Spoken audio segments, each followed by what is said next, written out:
Hello my dear student, so welcome back. I hope you all are fine. तो आज हम करेंगे class 10th की सामाजिक विज्ञान की वर्कशीट नंबर 17। ओके, डेट क्या है हमारी 17 और हम जो आज टॉपिक डिस्कस करने वाले हैं वो है हमारा संसाधन। ओके, तो संसाधन का ऐसा विवेकपूर्ण प्रयोग ताकि न केवल वर्तमान पीढ़ी की अपितु भावी पीढ़ियों की आवश्यकताएं भी पूरी होती रहें, सतत पोषणीय विकास कहलाता है। बच्चों, हमने अभी हमारी जो पिछली वर्कशीट आई थी, ठीक है, उसके अंदर भी हमने क्या पढ़ा था, संसाधन के बारे में ही पढ़ा था। ठीक है, संसाधन क्या होते हैं ये हमने पढ़ा था। संसाधन वह चीज़ होती है जिससे मानव अपनी ज़रूरतों की पूर्ति करता है, चाहे वो प्राकृतिक हो चाहे फिर वो मानव निर्मित हो, है ना। तो आपको इस तरीके से उसका विवेकपूर्ण प्रयोग करना चाहिए ताकि आप तो उसका प्रयोग कर ही सके, लेकिन वर्तमान में आने वाली पीढ़ी को भी उसका लाभ मिलता रहे। तो ऐसे इस चीज़ को क्या बोलते हैं हम, सतत पोषीय विकास। ठीक है, तो ऐसे उपाय अथवा तकनीकी जिसके द्वारा संसाधनों उचित उपयोग सुनिश्चित किया जा सकता है, संसाधन नियोजन कहलाता है।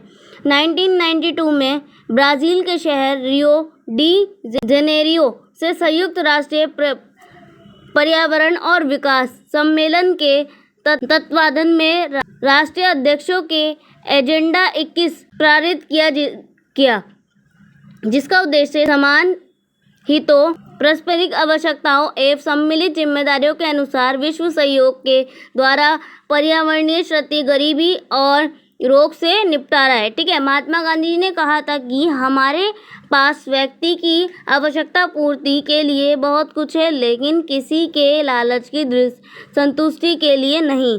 अर्थात हमारे आसपास पेट भरने के लिए बहुत कुछ है, लेकिन पेटी भरने के लिए नहीं। ओके, तो चलिए नीचे आ जाते हैं। यह हमारा भू उपयोग और यह हमारा भू निम्नीकरण के कारण। ठीक है, भू उपयोग क्या होते हैं हमारे, वन, कृषि के लिए अनुपलब्ध भूमि, प्रतिभूमि के अतिरिक्त अन्य कृषि योग्य भूमि और शुद्ध बोया गया क्षेत्र। ठीक है, यानी कि भू उपयोग जो हमारे अर्थ वगैरह से हमें मिले। ठीक है, और उसके बाद है हमारा ये भू निर्माण के कारण क्या क्या होते हैं, खनन, अतिचरण और अति सिंचाई, औद्योगिक प्रदूषण और वन उन्मूलन।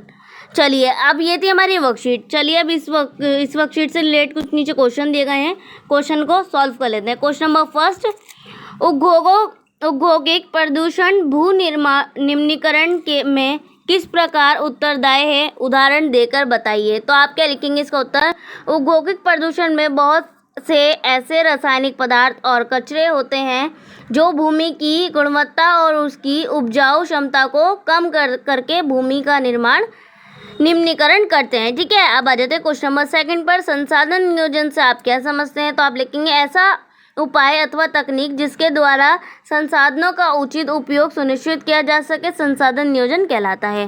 क्वेश्चन नंबर थर्ड है हमारा, एजेंडा 21 के उद्देश्यों का वर्णन कीजिए। तो आप इसका लिखेंगे एजेंडा 21 का उद्देश्य समान हित, परस्पर आवश्यकता एवं सम्मिलित जिम्मेदारियों के अनुसार विश्व सहयोग के द्वारा पर्यावरणीय क्षति, गरीबी और रोग से निपटाना है। ठीक है, अब आ जाते हैं क्वेश्चन नंबर 4 पर।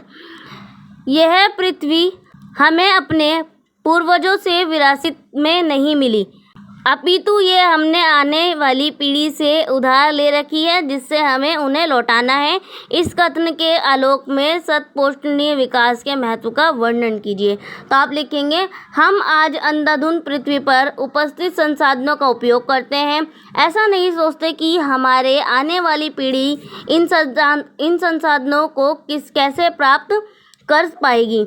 हालांकि इन संसाधनों का हक हमारे आने वाली पीढ़ी पर भी उतना ही है जितना हमारा है। इसलिए संसाधनों का ऐसा विवेकपूर्ण उपयोग हमें करना चाहिए जो भावी पीढ़ियों की आवश्यकताएं भी पूरी करे। यानी कि बच्चों, हमें संसाधन ऐसे तरीके से उपयोग करना चाहिए उनका, ताकि हम तो यूज़ कर सकें, लेकिन आने वाली इन फ्यूचर जो हमारी जनरेशन है, पीढ़ी है, उसको भी कोई प्रॉब्लम ना हो। ठीक है बच्चों, तो ये थी हमारी वर्कशीट आज की जो मैंने आपको करा दी। एंड आई होप आप लोगों को वर्कशीट समझ में आ गई होगी।